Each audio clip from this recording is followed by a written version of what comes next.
कहते हैं कि किसी से कुछ सीखो या ना सीखो, लेकिन लोगों को पहचानना सीखो, क्योंकि लोग वैसे नहीं होते जैसे वे खुद को दिखाते हैं।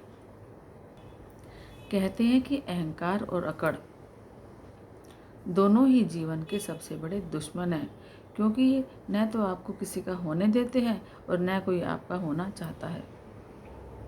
कहते हैं कि जिद, गुस्सा, गलती, लालच और अपमान खर्राटे की तरह होते हैं, जो दूसरे करें तो चुभते हैं, लेकिन खुद करो तो एहसास तक नहीं होता। किसी ने क्या खूब कहा है कि किताबों से सीखो तो नींद आती है और जिंदगी से सीखो तो नींद उड़ जाती है। कहते हैं कि लोगों के काम आते रहिए, क्योंकि कुदरत का एक नियम है कि जिस कुएं से लोग पानी पीते रहते हैं उसकी ताजगी हमेशा बनी रहती है और वह कभी सूखता भी नहीं है। किसी ने ठीक ही कहा है कि ज़िंदगी में एक ही रूल रखो, सीधा बोलो, सच्चा बोलो और मुंह पर बोलो। जो अपना होगा वो समझ जाएगा और जो मतलबी होगा वो आपसे दूर हो जाएगा। कहते हैं कि ज़िंदगी परिवर्तनों से ही बनी है। किसी भी परिवर्तन से घबराएं नहीं, बल्कि उसे स्वीकार करें। कुछ परिवर्तन आपको सफलता दिलाएंगे तो कुछ सफल होने के गुण सिखाएंगे।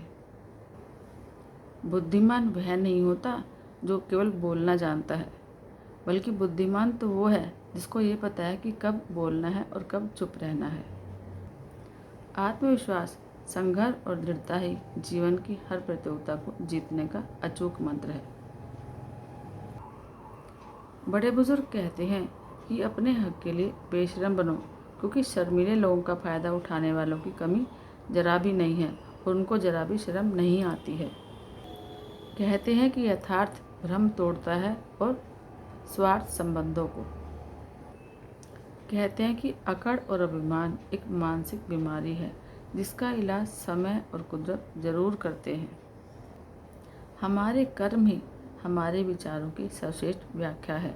सही कर्म वे नहीं हैं जिनके परिणाम हमेशा सही हो, बल्कि सही कर्म तो वह हैं जिनका उद्देश्य कभी गलत ना हो।